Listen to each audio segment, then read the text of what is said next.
अजमेर में। बोलिए भारत माता की। हमारा जो भारत है इसकी बड़ी ही महान संस्कृति है, बहुत ही महान परंपरा है, सभ्यता है, और उन्हीं सब संस्कृति को, सभ्यता को जोड़ के एक द्वारका के अंदर एक मिनी भारत की कल्पना हम लोग करते हैं। द्वारका हमारा मिनी भारत है। यहाँ पे केरल से रहने वाले लोग भी रहते हैं, तमिलनाडु के भी लोग हैं, हरियाणा के, पंजाब के, बिहार के, उत्तर प्रदेश के। इस राष्ट्र का कोई एक ऐसा राज्य नहीं होगा जिसका व्यक्ति द्वारका में नहीं रहता होगा। हर व्यक्ति यहाँ पे रह रहा है और वो अपने अपने राज्य के कल्चर को, संस्कृति को यहाँ पे रिप्रेजेंट करता है। आप अगर देखें द्वारका के सांस्कृतिक परिदृश्य को, यहाँ पे जब दुर्गा पूजा होती है, काली पूजा होती है, तो द्वारका बांग्या समाज के जो लोग हैं वो इतना भव्य आयोजन सेक्टर 6 में करते हैं, सेक्टर 4 में भी ईपीडीपी सोसाइटी में हुआ ऐसा आयोजन। इतना भव्य आयोजन है कि जिसको दिल्ली में अभूतपूर्व कहा जा सकता है। ऐसे आयोजन शायद ही दिल्ली में कहीं और होते होंगे। इसी प्रकार से अभी हाल में सिख बंधुओं ने नगर कीर्तन का कार्यक्रम किया। इतना अच्छा, इतनी बढ़िया व्यवस्थित वो कार्यक्रम था कि इसमें जगह जगह पे लोगों ने स्वयं अपनी स्वेच्छा से उस नगर कीर्तन के स्वागत के लिए स्वागत द्वार बनाए, भंडारे का आयोजन किया और उसमें हर समुदाय का व्यक्ति, हिंदू हो, मुसलमान हो, सिख हो, ईसाई हो, हर व्यक्ति वहां पर उस नगर कीर्तन के स्वागत के लिए मौजूद था।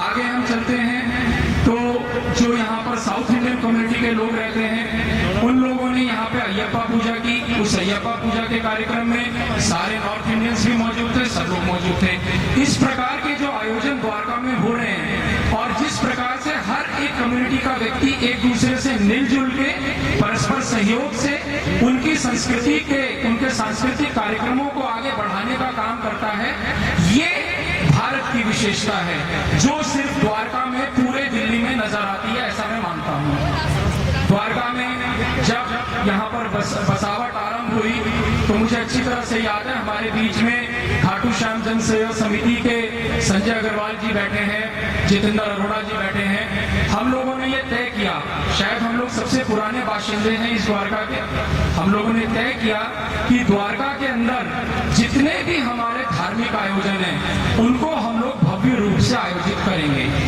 उसके लिए सबसे पहला हमारा कार्यक्रम था जन्माष्टमी का, जो सेक्टर 6 की मार्केट में होता आया है, हर साल होता है। फिर दशहरा का कार्यक्रम आया।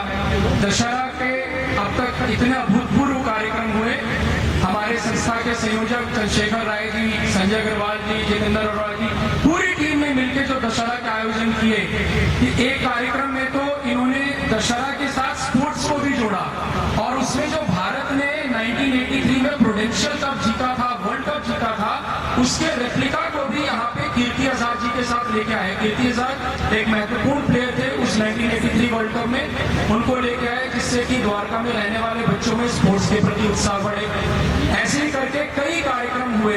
द्वारका में जो छठ पूजा का आयोजन पूर्वांचल के लोग करते हैं, कई अखबारों के सर्वे में ये माना गया कि वो वैसा आयोजन और कहीं नहीं होता। इतनी व्यवस्थित, इतने सुंदर तरह से घाट बनाए जाते हैं और मुझे गर्व होता है कहते हुए कि उन घाटों पे सूर्य देव को अर्घ देने के लिए अन्य समुदाय के बंधु भी रहते हैं। कई सिख बंधु तो वहां पे आके कार्य सेवा भी करते हैं, जिनकी पूरी सूची हमारे पास मौजूद है। इस तरह का जो आपस में प्रेम, वात्सल्य, धर्म के प्रति समर्पण का भाव, एक दूसरे के प्रति सहयोग का भाव जो द्वारका में नजर आता है, वही द्वारका की संस्कृति है और उसी संस्कृति परिदृश्य को लेके हमें आगे बढ़ना है।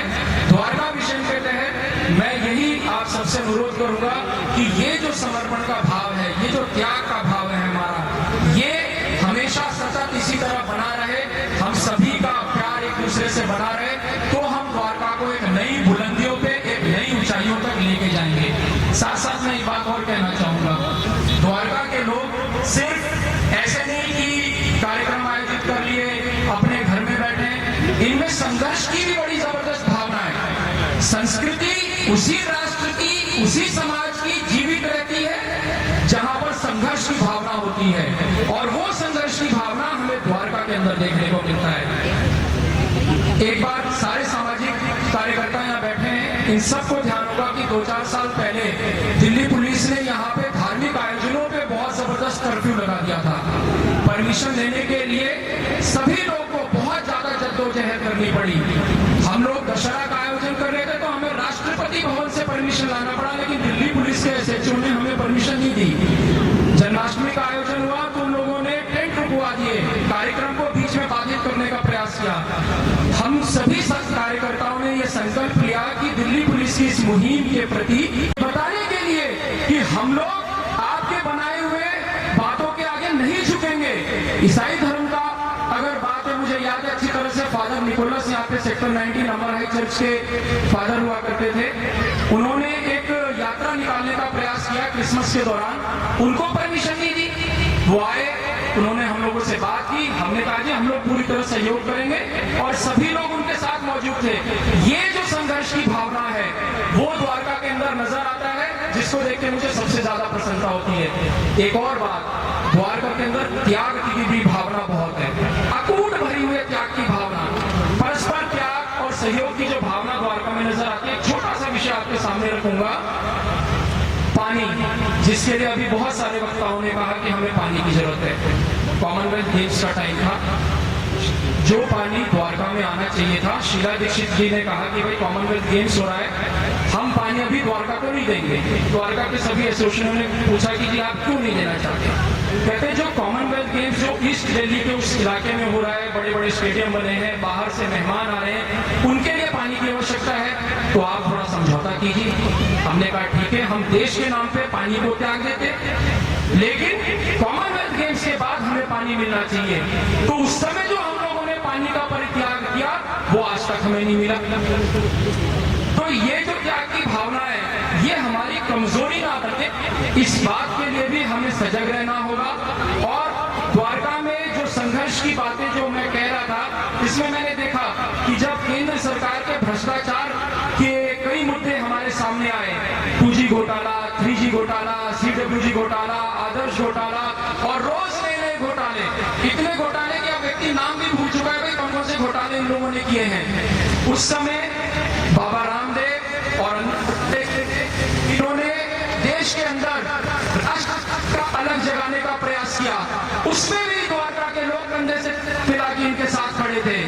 और महंगाई और भ्रष्टाचार के खिलाफ भी इन सोसाइटियों में रहने वाले लोग, बहुत सारे लोग, कई पॉलिटिकल पार्टीज के लोग जिनसे हमारी बात होती है, ये राजनीतिक मंच नहीं है, मैं उनका नाम नहीं रखूंगा सामने, वो लोग बोलते हैं यार द्वारका के लोग वो तो अपने घर में बैठते हैं, फ्लैटों में काम करते हैं, इसी के मजे लेते हैं, इनका संघर्ष से कोई लेना देना नहीं। लेकिन जब बाबा रामदेव और अन्ना हजारे सड़क पे उतरे तो मुझे अच्छी तरह से याद है, रोज द्वारका में कई सोसाइटियों में, गली में, कूचों में, मार्केटों में अपने मन से, स्वेच्छा से भारत का तिरंगा हाथ में लेके और वंदे मातरम का जय घोष करते हुए द्वारका के लोग सड़क पर उतरे और उन्होंने बोला कि नहीं, इस देश में भ्रष्टाचारियों को हम नहीं चलने देंगे। और विशेषकर उसके लिए जो द्वारका का जागरूक समाज है वो आगे आके इनका विरोध करेगा। महंगाई का विषय आया, रोज सुरसा तरह महंगाई बढ़ती जा रही है, इसका साइज रोकने का प्रयास केंद्र सरकार नहीं कर रही। द्वारका के लोगों ने करीब 46,000 सिग्नेचर कैंपेन करके, द्वारका की महिलाओं ने, बुजुर्गों ने करके राष्ट्रपति जी को भेजा कि आप कम से कम जागिए और हम लोग आपका समर्थन नहीं करते। तो ये जो मैं आपके सामने कह रहा हूं, ये इस वजह से कह रहा हूं कि ये द्वारका की संस्कृति है, जिसके अंदर प्रेम भी है, वात्सल्य भी है, दया भी है, क्षमा भी है, त्याग भी है और संघर्ष भी है। तो अपनी बात को खत्म करने के पहले मैं एक बात आपसे और कहना चाहूंगा। मैं स्वामी अवधेशानंद जी के साथ उनका प्रवचन सुनने का मुझे मौका मिला जब मैं सामाजिक जीवन में आया।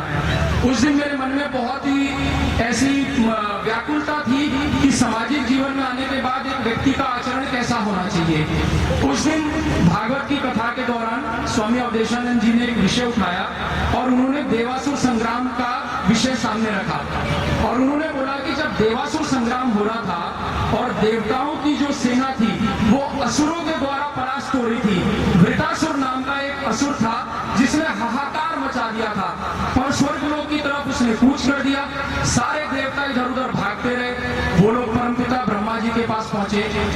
ब्रह्मा जी से उन्होंने बोला कि हे परमपिता, बड़ी समस्या हो गई और वृतासुर बहुत हाहाकार मचाता हुआ पूरे तीनों लोगों पर विजयी होने वाला है, कोई मार्ग बताए। परमपिता ने उन्हें ऋषि दधीची के पास भेजा। ऋषि दधीची के पास उन्होंने ये कह के भेजा कि ऋषि दधीची परम तपस्वी हैं,